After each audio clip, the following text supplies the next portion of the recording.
Dans le centre-ville de Kigali, la capitale du Rwanda, comme tous les matins, les artères de ce marché sont bondées. Sur ces étals, on vend de tout. Mais contrairement à de nombreux marchés africains, ici, les aliments ne sont pas emballés dans des sacs plastiques. Comme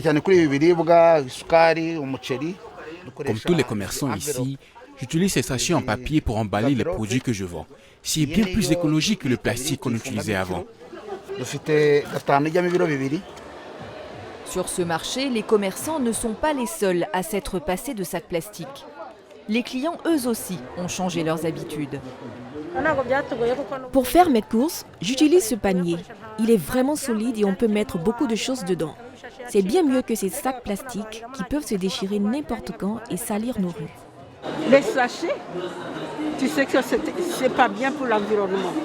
Mais comme on n'emploie plus les sachets, donc l'environnement est bien entretenu, quoi. Et ce marché ne fait pas figure d'exception. Dans les rues de Kigali, comme dans le reste du pays, les sachets ont disparu de la circulation. Car le Rwanda est parti en guerre contre le plastique. Ce plastique, dont la production mondiale n'a cessé d'augmenter depuis près d'un demi-siècle. 10 tonnes produites chaque seconde dans le monde. Ce petit pays d'Afrique de l'Est, lui, a décidé de prendre le chemin inverse, avec un objectif, réduire sa dépendance au plastique, fléau pour l'environnement. En 2008, le Rwanda brandit l'interdiction des sacs, une première pour un pays africain. En 2019, le pays va encore plus loin en interdisant tous les objets en plastique à usage unique, comme les pailles ou les couverts en plastique. Afin d'être dans les règles, les entreprises doivent désormais s'adapter, faute de sanctions.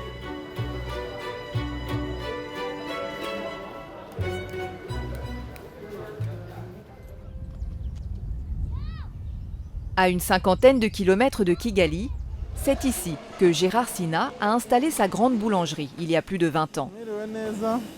C'est un entrepreneur bien connu des Rwandais. Fils de fermier, cet homme parti de rien est désormais à la tête d'un empire agroalimentaire.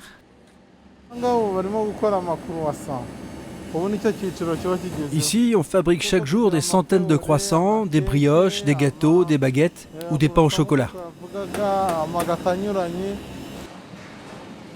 Des pâtisseries, mais aussi des beignets et des biscuits qui ont fait sa renommée au Rwanda. Au total, des milliers de produits expédiés chaque jour pour être vendus dans des épiceries aux 4 coins du pays. Jusqu'en 2008, ils étaient empaquetés dans des emballages plastiques. Mais cette année-là, le gouvernement décide de les interdire. L'homme d'affaires n'a d'autre choix que de s'adapter. À l'époque, le gouvernement est venu nous voir pour nous dire qu'on n'allait plus avoir le droit d'utiliser des emballages en plastique et qu'il fallait qu'on trouve une autre solution. Mais le changement ne s'est pas fait du jour au lendemain. On a eu 2 ans pour s'adapter. Pour mes produits, je me suis inspiré des emballages que j'avais vus dans d'autres pays. Gérard Sina opte alors pour des emballages en carton et en papier. Conséquence, ses coûts de production augmentent, car le plastique reste un matériau meilleur marché. Au final, le business de l'industriel, à la tête d'un empire de 6 millions de dollars, n'est que peu impacté. Les sacs plastiques coûtaient en moyenne 3% moins cher que les sacs en papier. On les faisait venir d'usines qui produisaient localement. Les emballages en papier, on en fait venir certains de Chine, d'autres de la sous-région ou du Rwanda. Au final, je trouve que ça a été un mal pour un bien, car ces emballages en carton sont de meilleure qualité. Ils conservent mieux les produits et puis ils sont plus attrayants pour les clients. Si l'industriel s'est rapidement conformé à la nouvelle loi, pour d'autres, se passer des emballages plastiques est semble-t-il plus compliqué. Pour débusquer les récalcitrants, le gouvernement a mis en place une brigade anti-plastique. Ce matin, dans le quartier de Remera, en plein centre de Kigali, la brigade démarre sa tournée. Martine Ouaré fait partie de l'Office rwandais de l'environnement, le REMA. Chaque semaine avec son équipe, Elle sillonne la capitale pour traquer les commerçants qui utilisent des sacs plastiques, mais pas seulement. On vient pour l'inspection. On va vérifier que vous n'emballez pas le pain ni les fruits avec des sacs plastiques. On vient aussi voir si vous ne vendez pas d'objets en plastique à usage unique. Car depuis octobre 2019, la loi qui interdisait l'usage des sacs plastiques a été étendue à tous les objets en plastique à usage unique. Désormais, les pailles, les verres ou les couverts en plastique n'ont plus le droit d'être vendus au Rwanda. Les commerçants ont bénéficié d'un délai de 6 mois pour s'adapter, mais ce délai est arrivé à expiration. Après quelques minutes à parcourir les rayons de cette supérette, l'inspectrice trouve ce qu'elle était venue chercher. Ces cuillères ne sont pas autorisées, on doit donc les confisquer. Les commerçants ont eu une période de 6 mois pour écouler tous les objets en plastique à usage unique. Comme ces couteaux, ces gobelets ou ces cuillères. Ça fait 9 mois qu'ils n'ont plus le droit de les vendre. C'est pour ça qu'on doit les confisquer. Les objets interdits sont immédiatement saisis. Au total, près de 100 000 francs CFA de marchandises. La directrice du magasin doit s'expliquer. Nous allons saisir les objets plastiques. Ça fait maintenant un moment qu'on inspecte les commerces pour trouver du plastique. Vous ne le saviez pas ? Et pourtant, ce sont les grossistes chez qui on se fournit qui nous disent qu'on peut encore utiliser ce type d'objet en plastique. Non, c'est interdit par la loi. Vous ne pouvez plus les vendre. En commercialisant ces produits en plastique à usage unique, cette femme risque une amende et une peine de prison. Mais dans les faits, les commerçants sont encore rarement sanctionnés. Pour l'heure, dans les différentes supérettes où ils se rendent, Martine Ouwaré et ses collègues font plutôt de la prévention. Car ils le savent, il est difficile de changer les habitudes de consommation. On est toujours en train de se battre pour que les gens respectent la loi. Petit à petit, ça change, mais ça prend du temps, car les gens sont trop habitués aux objets en plastique. Le grand défi pour nous, c'est vraiment de faire en sorte que les gens prennent conscience qu'il faut arrêter de les utiliser.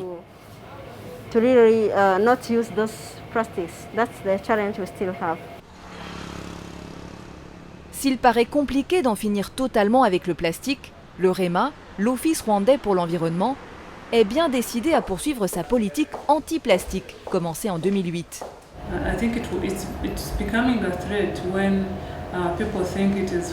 Cela devient un danger quand les gens prennent l'habitude d'acheter un objet en plastique et de le jeter 5 minutes plus tard. Ça crée trop de déchets. Il faut qu'on réduise l'utilisation de plastique à ce qui est vraiment essentiel. Ce n'est pas facile. Ça serait plus facile si le monde entier prenait les mêmes décisions, si on avait un consensus mondial. Mais de nombreux pays n'ont pas intérêt à prendre de telles mesures, car l'industrie du plastique rapporte des milliards de dollars chaque année. Une manne financière sur laquelle le Rwanda a décidé de faire une croix. On ne doit pas opposer argent et environnement. Il est possible de concilier les deux.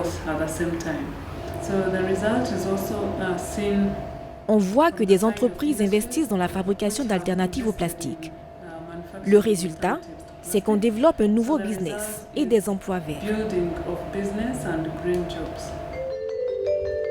En misant sur une économie verte, de nouveaux emplois se créent, mais en contrepartie, d'autres pourraient disparaître. En effet, la nouvelle loi concerne aussi la production d'objets en plastique à usage unique. Les entreprises n'auront bientôt plus le droit d'en fabriquer. Direction la banlieue de Kigali. C'est dans cette zone industrielle que Théonès Ndayambadje a installé sa petite usine de production de bouteilles en plastique. Vous en êtes où de la production? On vient de commencer les petites bouteilles, après on passe aux bouteilles d'eau. Il produit jusqu'à 120 000 bouteilles par jour à destination de l'industrie agroalimentaire et cosmétique. grâce à ces machines importées de Chine qui lui ont coûté au total près de 400 000 $. Des investissements faits il y a à peine 5 ans et que l'entrepreneur n'a pas encore rentabilisés. Problème, à partir de mai 2021, la nouvelle loi anti-plastique lui interdira définitivement de produire ses bouteilles. Car la loi a laissé une période de 2 ans aux producteurs pour s'adapter. J'ai investi beaucoup d'argent dans cette usine de plastique. Pour l'instant, je peux continuer à produire jusqu'à la date limite qu'on nous a donnée. Une fois que cette date sera arrivée, si le gouvernement ne nous laisse pas plus de temps, on va devoir stopper la production. On n'a pas le choix, on doit changer. Pour ne pas mettre la clé sous la porte, il lui faut réorienter sa production et le temps presse. Fabriquer des bouteilles en verre lui coûterait bien trop cher, alors il a eu une autre idée. Adapter les machines qu'il a déjà pour produire d'autres types d'objets en plastique, autorisés par la loi. My plan is to shift to pipe, the PVC pipe. Mon projet est de faire des tubes en PVC et bien d'autres matériaux de ce type qui sont particulièrement utilisés dans la construction. Other materials which are used in construction. I produce that. As that machine, that big machine. Avec cette grosse machine, je peux faire autre chose que des bouteilles en plastique. C'est ma chance. It can produce other than bottles. Comme Théoneste Ndayambadje, des dizaines d'entrepreneurs vont devoir trouver rapidement des solutions pour continuer leur business. Certains sont des pionniers, ils se sont lancés dans le recyclage.